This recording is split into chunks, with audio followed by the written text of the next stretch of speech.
Tonight, you'll be dozing off from the backseat of your parents' car, softly cradled by the gentle hum of the engine as it travels homeward late at night along a country highway.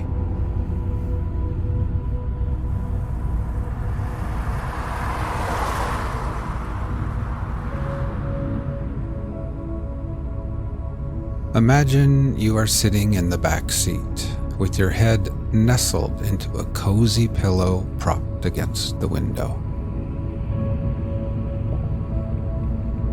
You are gazing out at the moonlit countryside, and on your face is a soft and secret smile.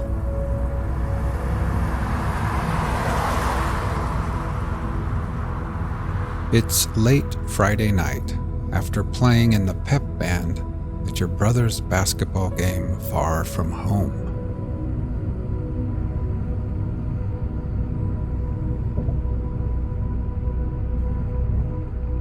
Your kid's sister has nodded off already. She's laying across the wide seat with her head resting softly in your lap.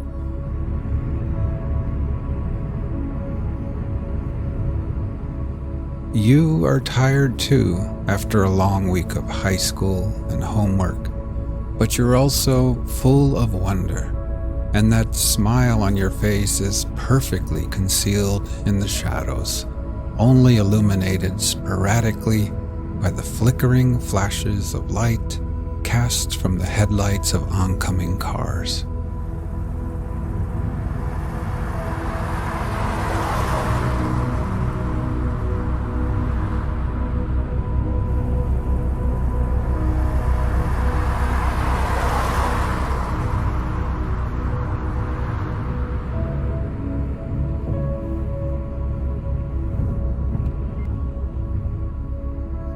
You rest your forehead against the cool glass of the window.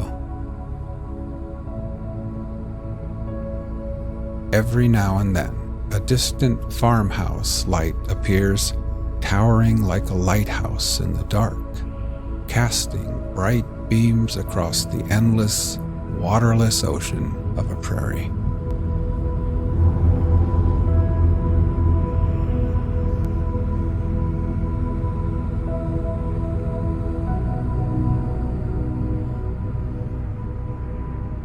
Now, slowly we'll begin to relax.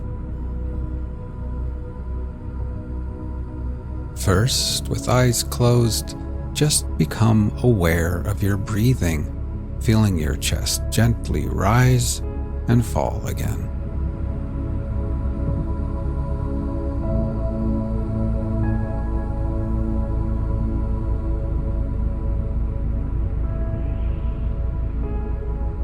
Next, we'll try taking a few deeper breaths, filling our lungs with air, holding it, and then gently exhaling and letting it all go.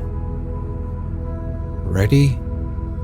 Inhale deeply, hold for 3, 2, 1, and then exhale.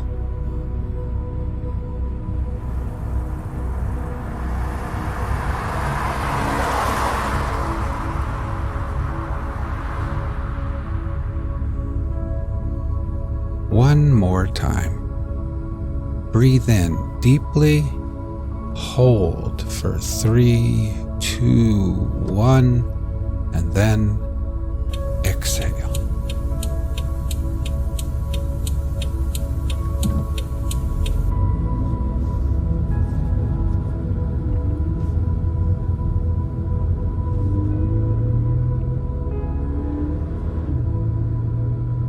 And try thinking to yourself, as I sit here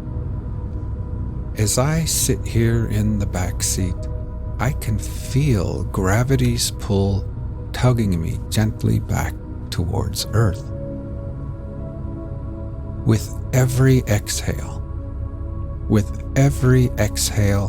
I can feel the weight of the day slipping away.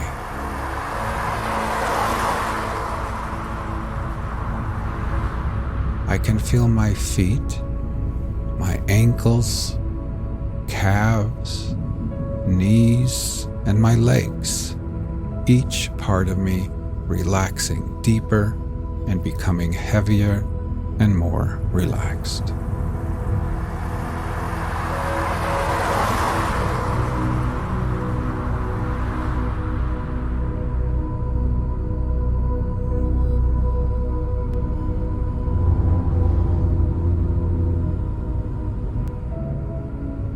Up in the front seat, your parents recap and relive the big game.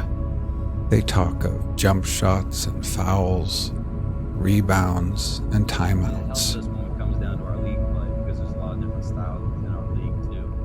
You close your eyes, but when you picture the crowded gymnasium, you remember something much sweeter than basketball.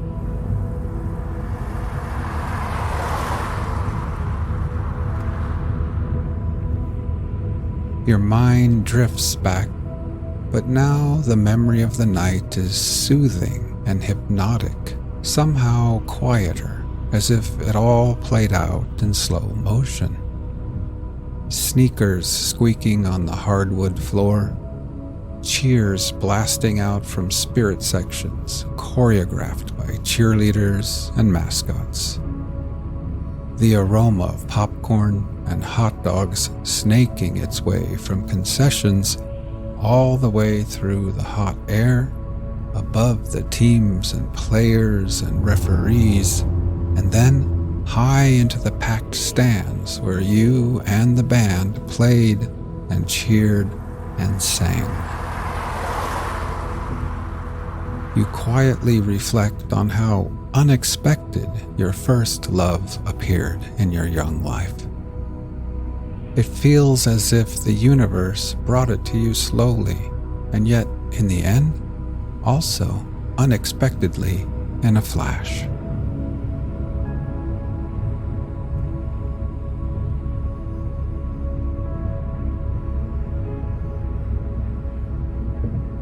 Now let's try taking a few more deep breaths. Ready? Breathe in deeply. Hold for 3, 2, 1, and then exhale.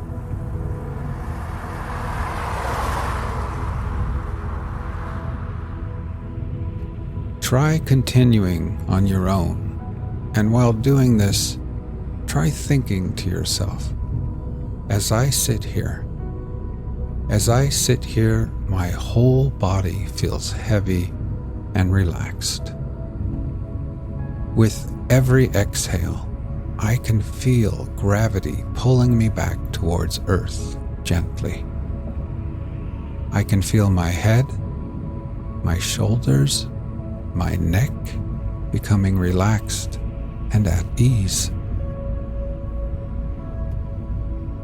And my legs are heavy and at peace with gravity's pull. Now my whole body, my legs and feet, my arms and hands, my torso, my head and neck and shoulders, my whole body is completely at peace, relaxed, and at ease.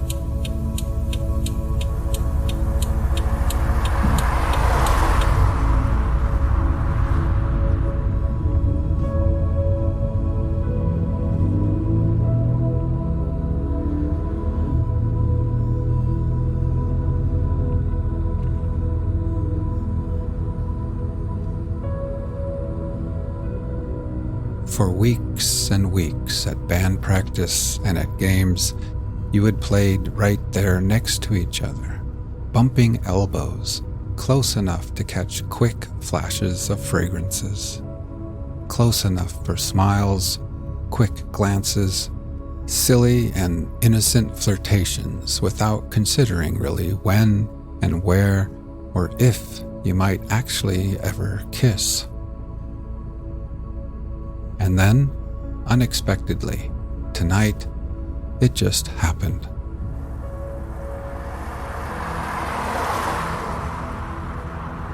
while the whole gymnasium was on its feet, the whole world preoccupied with some monumental moment of a basketball game. It just happened right there in the minuscule universe between the two of you.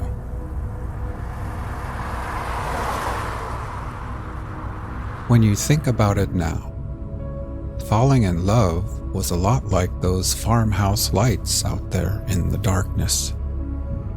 Everything approached so slowly at first, off in the distance, hardly moving at all.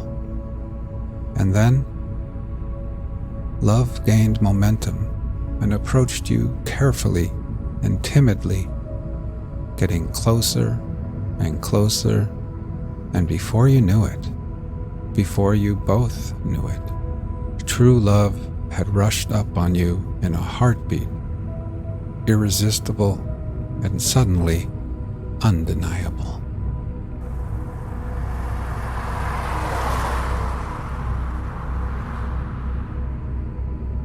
You smile now, thinking how you had always imagined your first kiss would happen somewhere private and hidden, and yet, in the end, yours was out in the open and in front of hundreds of people who never even saw it.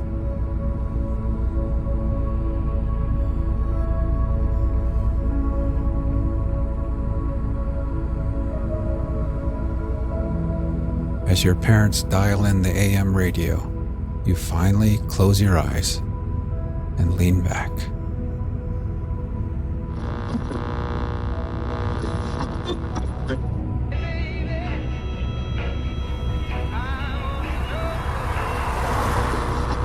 In tonight's reading from the Journal of the First Voyage of Columbus, we follow the explorer through the final chapter of his journey, covering the days from Friday, January 4th to Thursday, February 14th, 1493. As he prepares to leave the islands behind and sail home to Spain, Columbus reflects on divine guidance, uncertain seas, and the meaning of all he has witnessed. These entries include moments of calm and sudden storms, of prayers offered, letters written, and signs seen in the stars. Journal of the First Voyage of Columbus. Friday, 4th of January. At sunrise, the Admiral weighed the anchor with little wind and turned her head northwest to get clear of the reef by another channel wider than the one by which he entered, which, with others, is very good for coming in front of the Villa de la Navidad, in all which the least depth is from 3 to 9 fathoms. These two channels run northwest and southeast, and the reefs are long, extending from the Cabo Santo to the Cabo de Sierpe for more than 6 leagues, and then a good 3 leagues out to sea. At a league outside Cabo Santo, there are not more than 8 fathoms of depth, and inside that cape, on the east side, there are many sunken rocks and channels to enter between them. All this coast trends northwest and southeast, and it is all beach, with the land very level for about a quarter of a league inland. After that distance, there are very high mountains, and the whole is peopled with a very good race, as they showed themselves to the Christians. Thus, the Admiral navigated to the east, shaping a course for a very high mountain, which looked like an island, but is not one, being joined to the mainland by a very low neck. The mountain has the shape of a very beautiful tent. He gave it the name of Monte Cristi. It is due east of Cabo Santo at a distance of 18 leagues. That day, owing to the light wind, they could not reach within 6 leagues of Monte Cristi. He discovered 4 very low and sandy islets with a reef extending northwest and southeast. Inside there is a large gulf, which extends from this mountain to the southeast at least 20 leagues, which must all be shallow with many sandbanks, and inside numerous rivers which are not navigable. At the same time, the sailor who was sent in the canoe to get tidings of the Pinta reported that he saw a river into which ships might enter. The Admiral anchored at a distance of 6 leagues from Monte Cristi in 19 fathoms, and so kept clear of many rocks and reefs. Here he remained for the night. The admiral gives notice to those who would go to the Villa de la Navidad that to make Monte Cristi, he should stand off the land 2 leagues, etc. But as the coast is now known, it is not given here. The admiral concluded that Chipango was in that island, and that it contained much gold, spices, mastic, and rhubarb. Saturday, 5th of January. At sunrise, the admiral made sail with the land breeze and saw that to the south-southeast of Monte Cristi, between it and an island, there seemed to be a good port to anchor in that night. He shaped an east-southeast course, afterward south-southeast for 6 leagues round the high land, and found a depth of 17 fathoms, with a very clean bottom, going on for 3 leagues with the same soundings. Afterwards it shallowed to 12 fathoms up to the promontory of the mountain, and off the promontory at 1 league the depth of 9 fathoms was found, the bottom clean and all fine sand. The admiral followed the same course until he came between the mountain and the island, where he found 3.5 fathoms at low water, a very good port, and here he anchored. He went in the boat to the islet, where he found remains of fire and footmarks, showing that fishermen had been there. Here they saw many stones painted in colors, or a quarry of such stones, very beautifully worked by nature, suited for the building of a church or other public work, like those he found on the island of San Salvador. On this islet he also found many plants of mastic. He says that this Monte Cristi is very fine and high, but accessible, and of a very beautiful shape, all the land round it being low, a very fine plain from which the height rises, looking at a distance like an island disunited from other land. Beyond the mountain, to the east, he saw a cape at a distance of 24 miles, which he named Cabo del Becerro, whence to the mountain for 2 leagues there are reefs of rocks, though it appeared as if there were navigable channels between them. It would, however, be advisable to approach in daylight and to send a boat ahead to sound. From the mountain eastward to Cabo del Becerro for 4 leagues there is a beach, and the land is low, but the rest is very high, with beautiful mountains and some cultivation. Inland a chain of mountains runs northeast and southwest, the most beautiful he had seen, appearing like the hills of Cordova. Some other very lofty mountains appear in the distance toward the south and southeast, and very extensive green valleys with large rivers. All this in such quantity that he did not believe he had exaggerated 1,000th part. Afterwards he saw, to the eastward of the mountain, a land which appeared like that of Monte Cristi in size and beauty. Further to the east and northeast there is land which is not so high, extending for some 100 miles or near it. Sunday, 6th of January. That port is sheltered from all winds, except north and northwest, and these winds seldom blow in this region. Even when the wind is from those quarters, shelter may be found near the islet in 3 or 4 fathoms. At sunrise the admiral made sail to proceed along the coast, the course being east, except that it is necessary to look out for several reefs of stone and sand, within which there are good anchorages with channels leading to them. After noon it blew fresh from the east. The admiral ordered a sailor to go to the masthead to look out for reefs, and he saw the caravel Pinta coming, with the wind aft, and she joined the admiral. As there was no place to anchor, owing to the rocky bottom, the admiral returned for 10 leagues to Monte Cristi, with the Pinta in company. Martin Alonso Pinzon came on board the caravel Nina, where the admiral was, and excused himself by saying that he had parted company against his will, giving reasons for it. But the admiral says that they were all false, and that on the night when Pinzon parted company, he was influenced by pride and covetousness. He could not understand whence had come the insolence and disloyalty with which Pinzon had treated him during the voyage. The admiral had taken no notice because he did not wish to give place to the evil works of Satan, who desired to impede the voyage. It appeared that one of the Indians who had been put on board the caravel by the admiral with others had said that there was much gold in an island called Baneca, and as Pinzon's vessel was light and swift, he determined to go there, parting company with the admiral, who wished to remain and explore the coasts of Juana and Española with an easterly course. When Martin Alonso arrived at the island of Banec, he found no gold. He then went to the coast of Española on information from the Indians that there was a great quantity of gold and many mines in that island of Española, which the Indians call Bohio. He thus arrived near the Villa de Navidad, about 15 leagues from it, having then been absent more than 20 days, so that the news brought by the Indians was correct, on account of which the king Guacanagari sent a canoe, and the admiral put a sailor on board, but the Pinta must have gone before the canoe arrived. The admiral says that the Pinta obtained much gold by barter, receiving large pieces the size of 2 fingers in exchange for a needle. Martin Alonso took half, dividing the other half among the crew. The admiral then says, "Thus I am convinced that our Lord miraculously caused that vessel to remain here, this being the best place in the whole island to form a settlement, and the nearest to the gold mines." He also says that he knew of another great island to the south of the island of Juana, in which there is more gold than in this island, so that they collect it in bits the size of beans, while in Española they find the pieces the size of grains of wheat. They call that island Yamaye. The admiral also heard of an island further east, in which there were only women, having been told this by many people. He was also informed that Yamaye and the island of Española were 10 days' journey in a canoe from the mainland, which would be about 70 or 80 leagues, and that there the people wore clothes.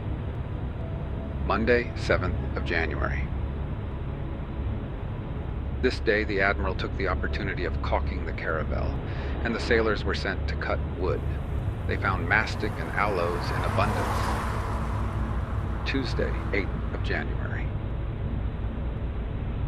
As the wind was blowing fresh from the east and southeast, the admiral did not get underway this morning. He ordered the caravel to be filled up with wood and water and with all other necessaries for the voyage. He wished to explore all the coast of Española in this direction.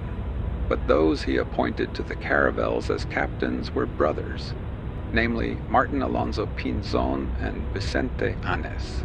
They also had followers who were filled with pride and avarice, considering that all now belonged to them, and unmindful of the honor the admiral had done them. They had not and did not obey his orders, but did and said many unworthy things against him, while Martin Alonso had deserted him from the 21st of November until the 6th of January, without cause or reason, but from disaffection. All these things had been endured in silence by the admiral in order to secure a good end to the voyage. He determined to return as quickly as possible, to get rid of such an evil company with whom he thought it necessary to dissimulate, although they were a mutinous set, and though he also had with him many good men, for it was not a fitting time for dealing out punishment. The admiral got into the boat and went up the river, which is near, toward the south-southwest of Monte Cristi, a good league. This is where the sailors went to get fresh water for the ships. He found that the sand at the mouth of the river, which is very large and deep, was full of very fine gold, and in astonishing quantity. The admiral thought that it was pulverized in the drift down the river, but in a short time he found many grains as large as lentils, while there was a great deal of the fine powder. As the fresh water mixed with the salt when it entered the sea, he ordered the boat to go up for the distance of a stone's throw. They filled the casks from the boat, and when they went back to the caravel, they found small bits of gold sticking to the hoops of the casks and of the barrel. The admiral gave the name of Rio del Oro to the river. Inside the bar it is very deep, though the mouth is shallow and very wide. The distance to the Villa de la Navidad is 17 leagues, and there are several large rivers on the intervening coast, especially 3 which probably contain much more gold than this one, because they are larger. This river is nearly the size of the Guadalquivir at Cordova, and from it to the gold mines the distance is not more than 20 leagues. The admiral further says that he did not care to take the sand containing gold, because their highnesses would have it all as their property at their town of Navidad, and because his first object was now to bring the news and to get rid of the evil company that was with him, whom he had always said were a mutinous set. Wednesday, 9th of January. The admiral made sail at midnight with the wind southeast and shaped an east-northeast course, arriving at a point named Punta Roja, which is 60 miles east of Monte Cristi, and anchored under its lee 3 hours before nightfall. He did not venture to go out at night because there are many reefs until they are known. Afterwards, if, as will probably be the case, channels are found between them, the anchorage, which is good and well sheltered, will be profitable. The country between Monte Cristi and this point where the admiral anchored is very high land, with beautiful plains, the range running east and west, all green and cultivated with numerous streams of water, so that it is wonderful to see such beauty. In all this country there are many turtles, and the sailors took several when they came on shore to lay their eggs at Monte Cristi, as large as a great wooden buckler. On the previous day, when the admiral went to the Rio del Oro, he saw 3 mermaids which rose well out of the sea, but they are not so beautiful as they are painted, though to some extent they have the form of a human face. The admiral says that he had seen some at other times in Guinea on the coast of the Maniqueta. The admiral says that this night, in the name of our Lord, he would set out on his homeward voyage without any further delay whatever, for he had found what he sought, and he did not wish to have further cause of offense with Martin Alonso until their highnesses should know the news of the voyage and what had been done. Afterwards he says, "I will not suffer the deeds of evil-disposed persons with little worth, who, without respect for him to whom they owe their positions, presume to set up their own wills with little ceremony." Thursday, 10th of January. He departed from the place where he had anchored, and at sunset he reached a river, to which he gave the name of Rio de Gracia, 3 leagues to the southeast. He came to at the mouth where there is good anchorage on the east side. There is a bar with no more than 2 fathoms of water, and very narrow across the entrance. It is a good and well-sheltered port, except that there are many shipworms, owing to which the caravel Pinta, under Martin Alonso, received a good deal of damage. He had been here bartering for 16 days and got much gold, which was what Martin Alonso wanted. As soon as he heard from the Indians that the admiral was on the coast of the same island of Española, and that he could not avoid him, Pinzon came to him. He wanted all the people of the ship to swear that he had not been there more than 6 days, but his treachery was so public that it could not be concealed. He had made a law that half of all the gold that was collected was his. When he left this port, he took 4 men and 2 girls by force, but the admiral ordered that they should be clothed and put on shore to return to their homes. This, the admiral says, is a service of your highnesses. For all the men and women are subjects of your highnesses, as well in this island as in the others. Here, where your highnesses already have a settlement, people ought to be treated with honor and favor, seeing that this island has so much gold and such good spice-yielding lands. Friday, 11th of January.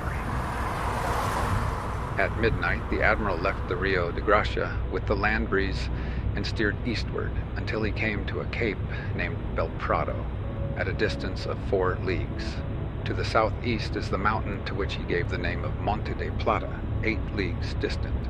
Thence, from the Cape Belprado to east-southeast, is the point named Angel, 18 leagues distant, and from this point to the Monte de Plata there is a gulf with the most beautiful lands in the world, all high and fine lands which extend far inland. Beyond there is a range of high mountains running east and west, very grand and beautiful. At the foot of this mountain there is a very good port, with 14 fathoms in the entrance.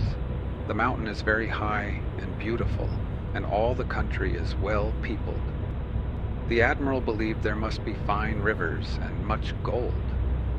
At a distance of 4 leagues east-southeast of Cabo del Angel, there is a cape named Punta del Hierro, and on the same course, 4 more leagues, a point is reached named Punta Seca. Thence, 6 leagues further on, is Cabo Redondo, and further on Cabo Frances, where a large bay is formed, but there did not appear to be anchorage in it. A league further on is Cabo del Buen Tiempo, and thence, a good league south-southeast, is Cabo Tajado. Thence, to the south, another cape was sighted at a distance of about 15 leagues. Today, great progress was made, as wind and tide were favorable. The admiral did not venture to anchor for fear of the rocks, so he was hove to all night. Saturday, 12th of January. Towards dawn, the admiral filled and shaped a course to the east with a fresh wind, running 20 miles before daylight, and in 2 hours afterwards 24 miles. Thence he saw land to the south and steered toward it, distant 48 miles.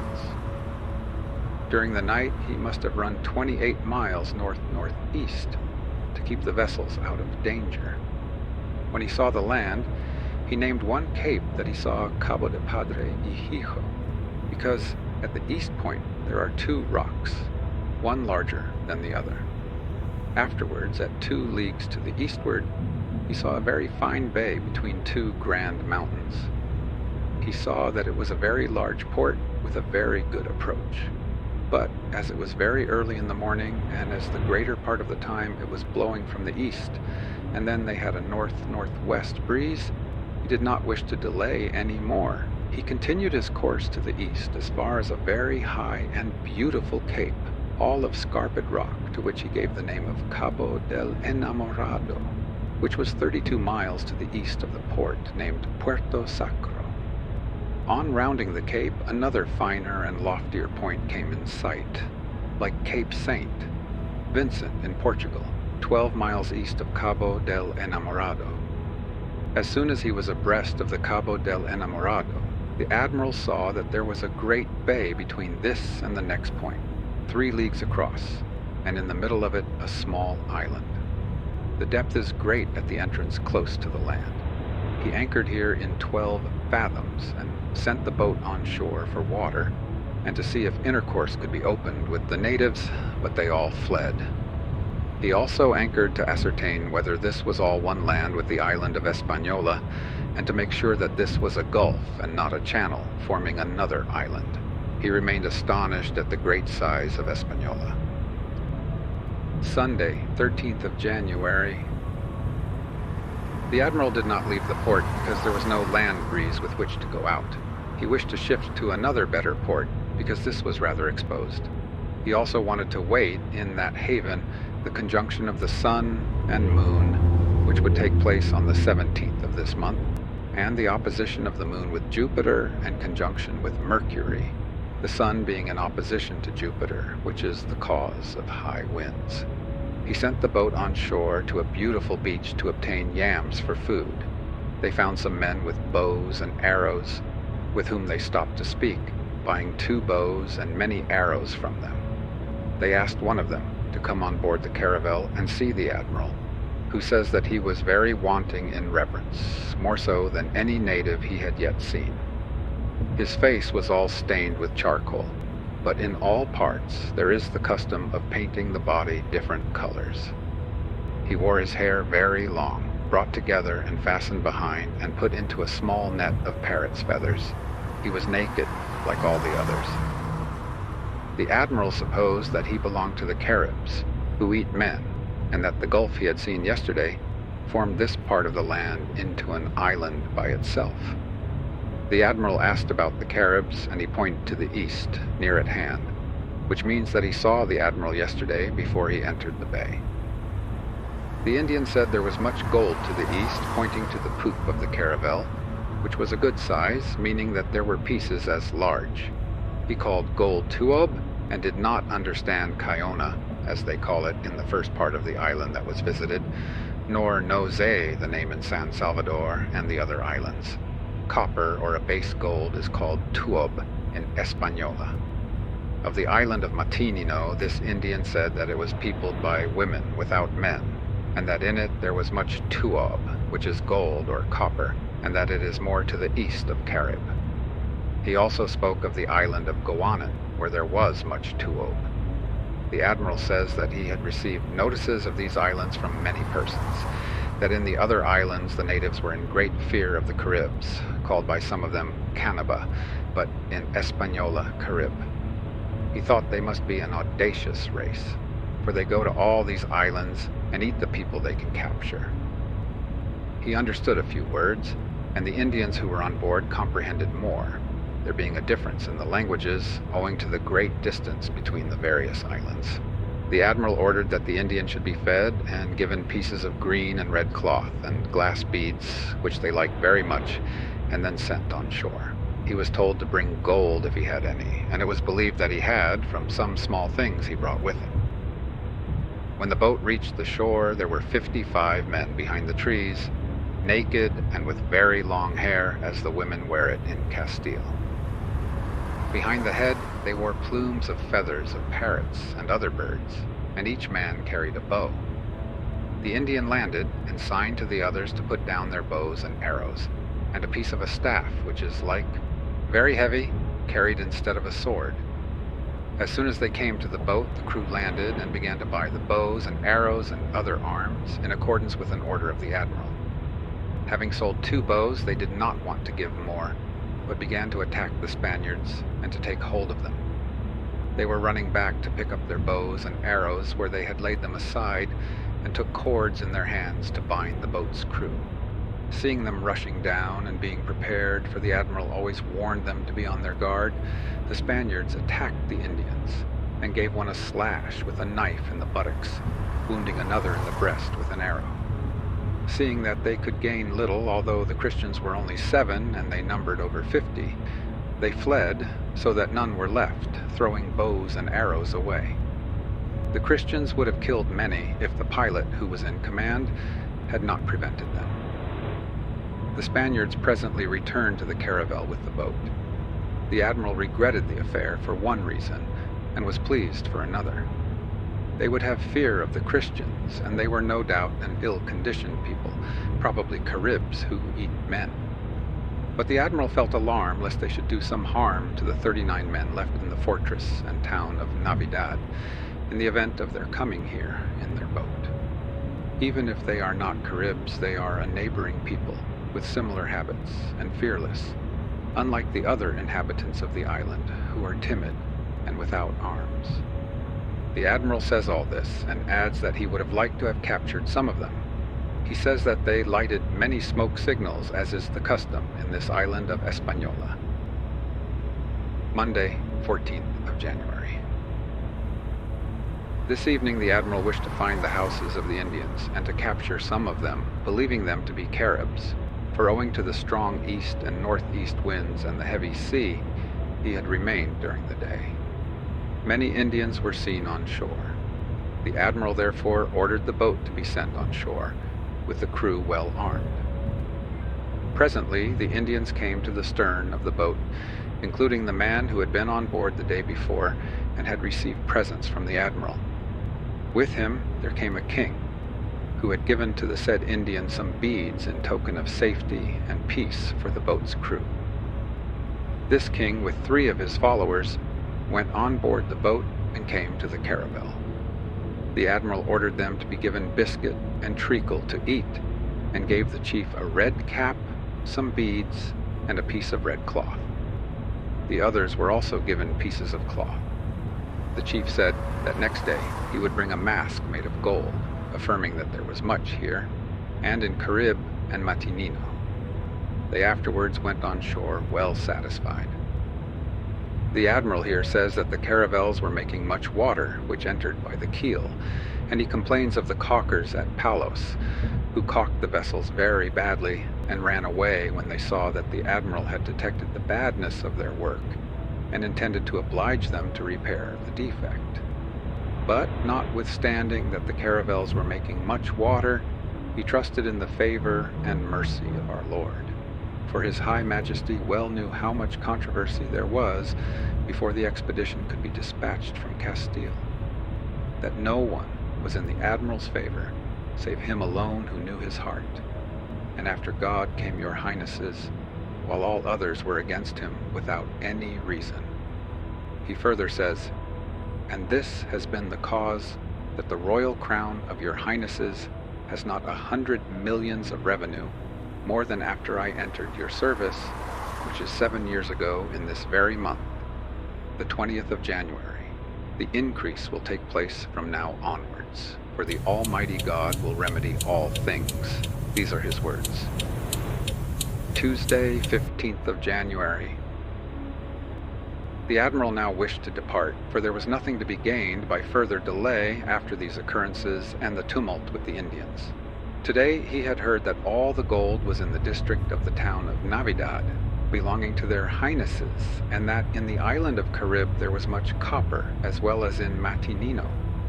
The intercourse at Carib would, however, be difficult, because the natives are said to eat human flesh. Their island would be in sight from thence, and the admiral determined to go there, as it was on the route, and thence to Matinino, which was said to be entirely peopled by women without men. He would thus see both islands, and might take some of the natives. The admiral sent the boat on shore, but the king of that district had not come, for his village was distant. He, however, sent his crown of gold, as he had promised, and many other natives came with cotton and bread made from yams, all with their bows and arrows. After the bartering was finished, 4 youths came to the caravel. They appeared to the admiral to give such a clear account of the islands to the eastward, on the same route as the admiral would have to take, that he determined to take them to Castile with him. He says that they had no iron nor other metals, at least none was seen, but it was impossible to know much of the land in so short a time, owing to the difficulty with the language, which the admiral could not understand except by guessing, nor could they know what was said to them in such a few days. The bows of these people are as large as those of France or England. The arrows are similar to the darts of the natives who have been met with previously, which are made of young canes, which grow very straight, and 1.5 yards or 2 yards in length. They point them with a piece of sharp wood, 1.5 spans long, and at the end some of them fix a fish's tooth, but most of them anoint it with an herb. They do not shoot as in other parts, but in a certain way which cannot do much harm. Here they have a great deal of fine and long cotton, and plenty of mastic. The bows appeared to be of yew, and there is gold and copper. There is also plenty of agi, which is their pepper, which is more valuable than pepper, and all the people eat nothing else, it being very wholesome. 50 caravels might be annually loaded with it from Española. The admiral says that he found a great deal of weed in this bay, the same as was met with at sea when he came on this discovery. He therefore supposed that there were islands to the eastward in the direction of the position where he began to meet with it, for he considers it certain that this weed has its origin in shallow water near the land, and if this is the case, these Indies must be very near the Canary Islands. For this reason, he thought the distance must be less than 400 leagues. Wednesday, 16th of January. They got underway 3 hours before daylight and left the gulf, which was named Golfo de las Flechas, with the land breeze. Afterwards there was a west wind, which was fair to go to the island of Carib on an east-northeast course. This was where the people live of whom all the natives of the other islands are so frightened, because they roam over the sea in canoes without number and eat the men they can capture. The admiral steered the course indicated by one of the 4 Indians he took yesterday in the Puerto de las Flechas. After having sailed about 64 miles, the Indians made signs that the island was to the southeast. The admiral ordered the sails to be trimmed for that course, but after having proceeded on it for 2 leagues, the wind freshened from a quarter, which was very favorable for the voyage to Spain. The admiral had noticed that the crew were downhearted when he deviated from the direct route home, reflecting that both caravels were leaking badly, and that there was no help but in God. He therefore gave up the course leading to the islands, and shaped a direct course for Spain east-northeast. He sailed on this course, making 48 miles, which is 12 leagues, by sunset. The Indians said that by that route they would fall in with the island of Matinino, peopled entirely by women without men. and the admiral wanted very much to take 5 or 6 of them to the sovereigns. But he doubted whether the Indians understood the route well, and he could not afford to delay by reason of the leaky condition of the caravels. He, however, believed the story, and that at certain seasons men came to them from the island of Carib, distant 10 or 12 leagues. If males were born, they were sent to the island of the men, and if females, they remained with their mothers.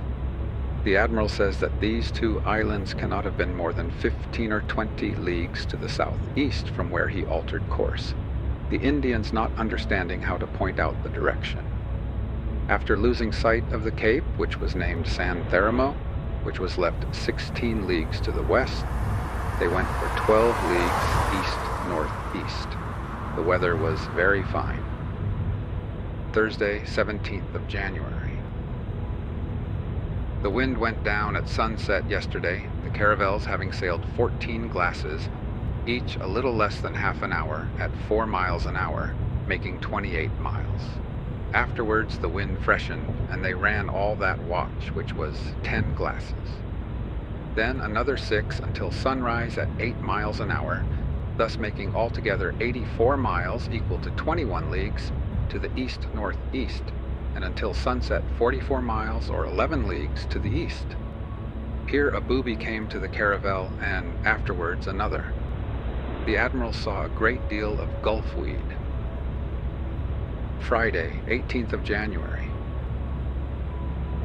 During the night they steered east-southeast with little wind for 40 miles, equal to 10 leagues, and then 30 miles or 7.5 leagues until sunrise. All day they proceeded with little wind to east-northeast and northeast by east, more or less, her head being sometimes north and at others north-northeast. And, counting one with the other, they made 60 miles, or 15 leagues. There was little weed, but yesterday and today the sea appeared to be full of tunnies. The admiral believed that from there they must go to the tunny fisheries of the Duke of Conil and Cadiz.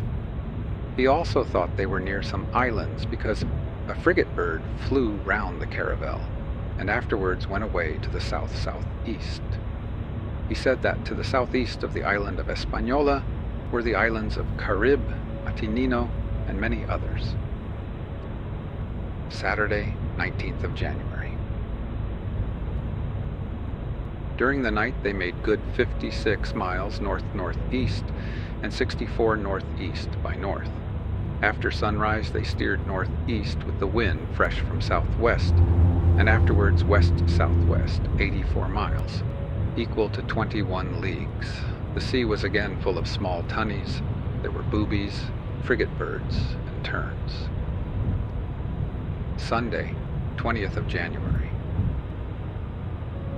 It was calm during the night with occasional slants of wind, and they only made 20 miles to the northeast.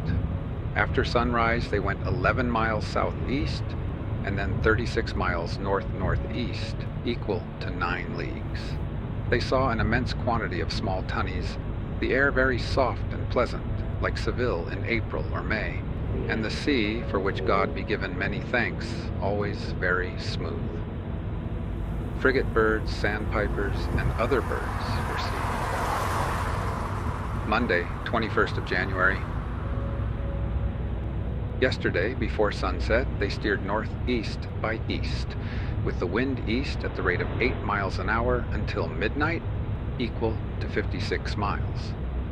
Afterwards, they steered north-northeast 8 miles an hour, so that they made 104 miles or 26 leagues during the night northeast by north. After sunrise, they steered north-northeast with the same wind, which at times veered to northeast, and they made good 88 miles in the 11 hours of daylight, or 21 leagues, except one that was lost by delay caused by closing with the Pinta to communicate. The air was colder, and it seemed to get colder as they went further north, and also that the nights grew longer owing to the narrowing of the sphere.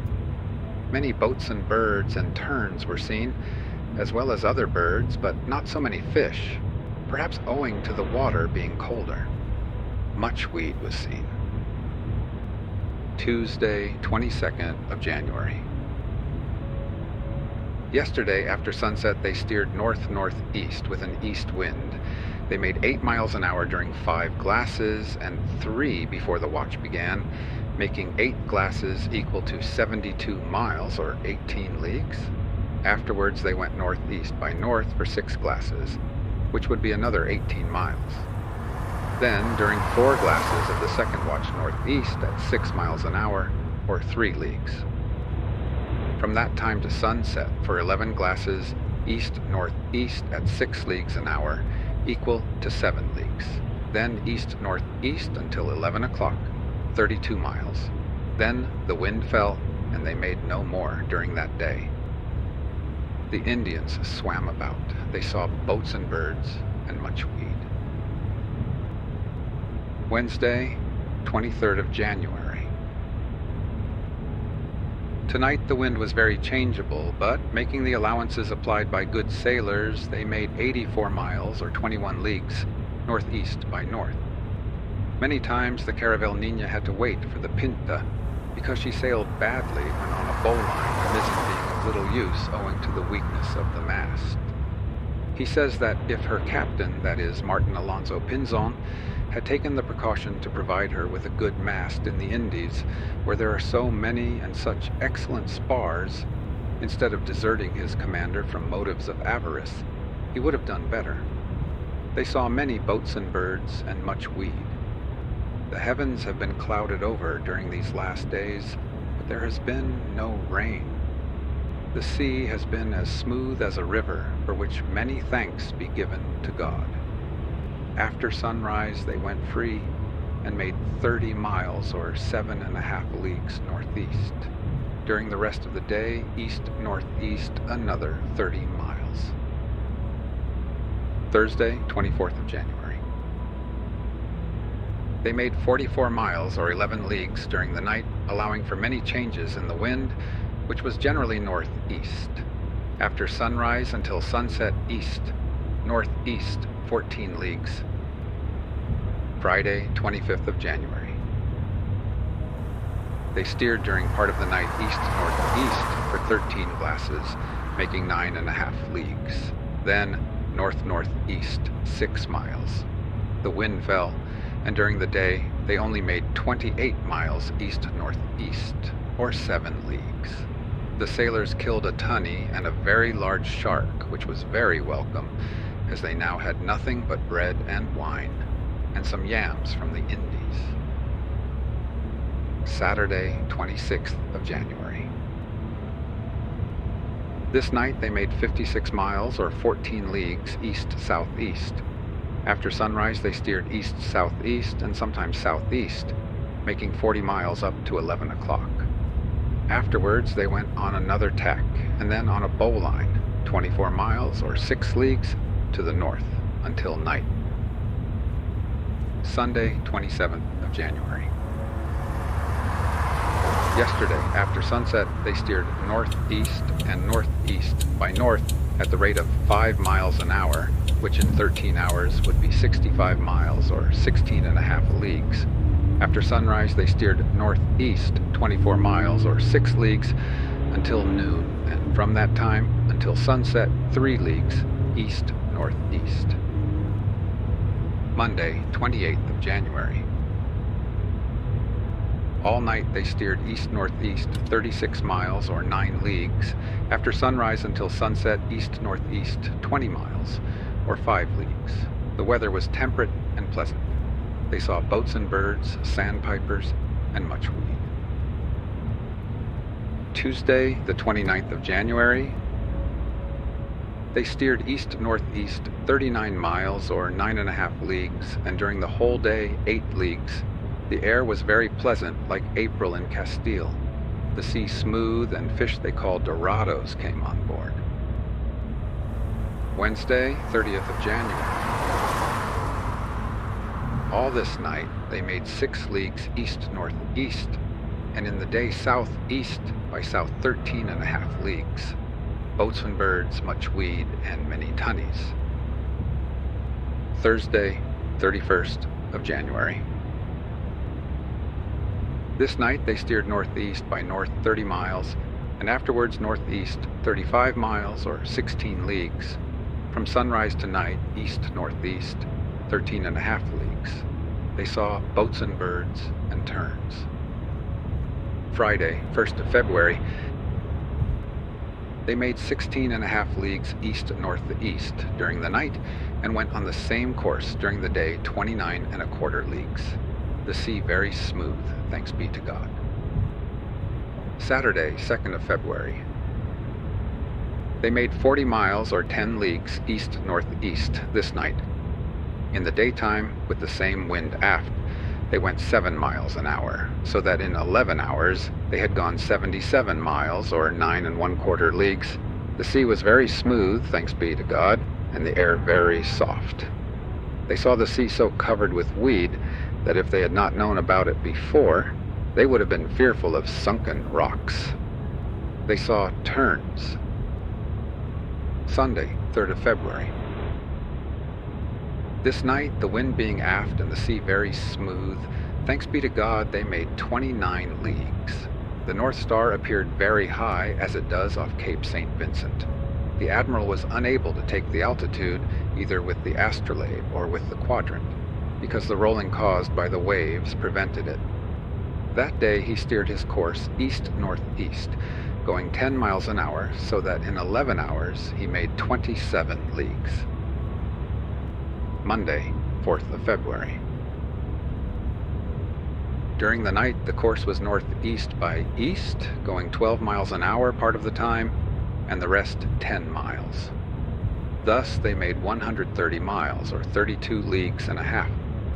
The sky was very threatening and rainy, and it was rather cold, by which they knew that they had not yet reached the Azores. After sunrise, the course was altered to east. During the whole day they made 77 miles, or 19.25 leagues.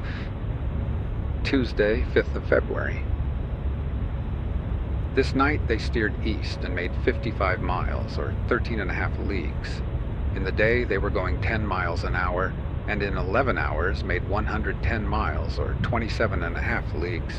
They saw sandpipers and some small sticks, a sign that they were near land. Wednesday, 6th of February. They steered east during the night, going at the rate of 11 miles an hour, so that in the 13 hours of the night they made 143 miles, or 35.25 leagues. They saw many birds. In the day they went 14 miles an hour, and made 154 miles, or 38.5 leagues, so that, including night and day, they made 74 leagues, more or less. Vicente Yanez said that they had left the island of Flores to the north and Madeira to the east. Roldan said that the island of Fayal, or San Gregorio, was to the north-northeast, and Puerto Santo to east. There was much wind. Thursday, 7th of February. This night they steered east, going 10 miles an hour, so that in 13 hours they made 130 miles, or 32.5 leagues. In the daytime, the rate was 8 miles an hour. In 11 hours, 88 miles, or 22 leagues. This morning, the Admiral found himself 65 leagues south of the island of Flores, and the pilot, Pedro Alonso, being further north, according to his reckoning, passed between Terceira and Santa Maria to the east, passing to windward of the island of Madeira, 12 leagues further north. The sailors saw a new kind of weed, of which there is plenty in the islands of the Azores. Friday, 8th of February. They went 3 miles an hour to the eastward for some time during the night, and afterwards east-southeast, going 12 miles an hour. From sunrise to noon they made 27 miles, and the same distance from noon till sunset, equal to 13 leagues south-southeast. Saturday, 9th of February. For part of this night they went 3 leagues south-southeast, and afterwards south by east, then northeast 5 leagues until 10 o'clock in the forenoon, then 9 leagues east until dark. Sunday, 10th of February. From sunset, they steered east all night, making 130 miles or 32.5 leagues. During the day, they went at the rate of 9 miles an hour, making 99 miles or 24.5 leagues in 11 hours. In the caravel of the Admiral, Vicente Yanez, and the two pilots, Sancho Ruiz and Pedro Alonso Niño, and Roldan, charted or plotted the route. They all made the position a good deal beyond the islands of the Azores to the east, and navigating to the north, none of them touched Santa Maria, which is the last of all the Azores. They made the position 5 leagues beyond it, and were in the vicinity of the islands of Madeira and Porto Santo. But the Admiral was very different from them in his reckoning, finding the position very much in rear of theirs. This night he found the island of Flores to the north, and to the east he made the direction to be towards Naif in Africa, passing to leeward of the island of Madeira to the north leagues, so that the pilots were nearer to Castile than the Admiral by 150 leagues. The Admiral says that with the grace of God, when they reach the land, they will find out whose reckoning was most correct. He also says that he went 263 leagues from the island of Hierro to the place where he first saw the Gulf weed. Monday, 11th of February. This night they went 12 miles an hour on their course, and during the day they ran 16.5 leagues. They saw many birds, from which they judged that land was near. Tuesday, 12th of February. They went 6 miles an hour on an east course during the night, altogether 73 miles or 18 1/4 leagues. At this time they began to encounter bad weather with a heavy sea, and if the caravel had not been very well managed, she must have been lost. During the day they made 11 or 12 leagues with much difficulty and danger. Wednesday, 13th of February. From sunset until daylight there was great trouble with the wind and the high and tempestuous sea. There was lightning 3 times to the north-northeast, a sign of a great storm coming either from that quarter or its opposite. They were lying to most of the night, afterwards showing a little sail, and made 52 miles, which is 13 leagues. In the day the wind moderated a little, but it soon increased again. The sea was terrific, the waves crossing each other and straining the vessels. They made 55 miles more, equal to 13.5 leagues. Thursday, 14th of February. This night the wind increased and the waves were terrible, rising against each other and so shaking and straining the vessel that she could make no headway and was in danger of being stove in. They carried the mainsail very closely reefed so as just to give her steerage way, and proceeded thus for 3 hours, making 20 miles.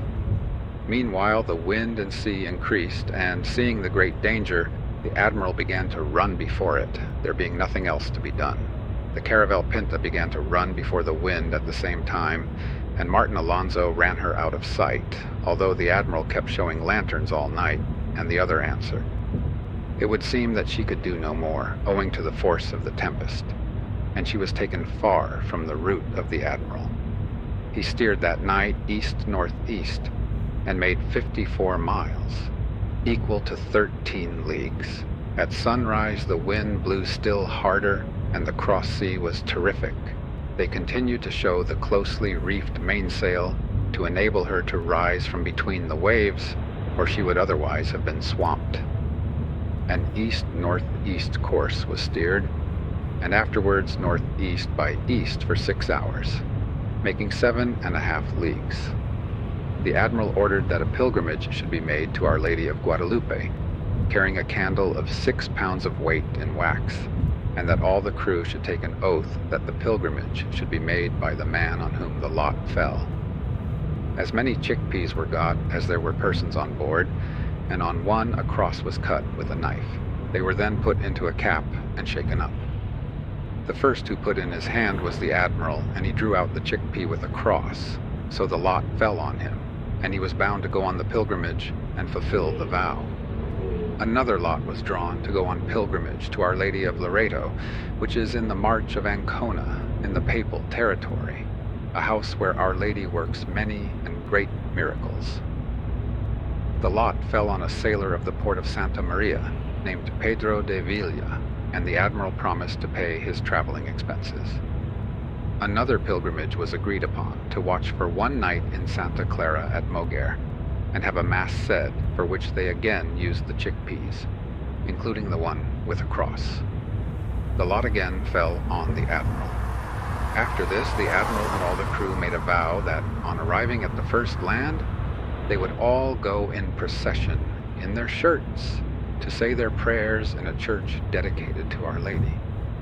Besides these general vows made in common, each sailor made a special vow, for no one expected to escape, holding themselves for lost, owing to the fearful weather from which they were suffering.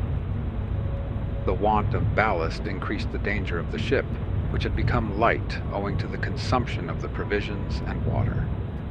On account of the favorable weather enjoyed among the islands, the admiral had omitted to make provision for this need, thinking that ballast might be taken on board at the island inhabited by women, which he had intended to visit. The only thing to do was to fill the barrels that had contained wine or fresh water with water from the sea, and this supplied a remedy. Here the admiral writes of the causes which made him fear that he would perish, and of others that gave him hope that God would work his salvation in order that such news as he was bringing to the sovereigns might not be lost. It seemed to him that the strong desire he felt to bring such great news, and to show that all he had said and offered to discover had turned out true, suggested the fear that he would not be able to do so, and that each stinging insect would be able to thwart and impede the work.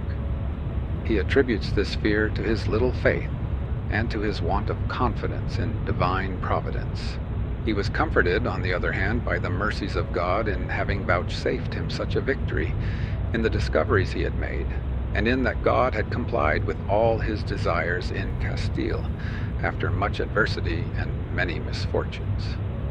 As he had before put all his trust in God, who had heard him and granted all he sought, he ought now to believe that God would permit the completion of what had been begun, and ordain that he should be saved, especially as he had freed him on the voyage out, when he had still greater reason to fear from the trouble caused by the sailors and people of his company, who all with one voice declared their intention to return, and protested that they would rise against him.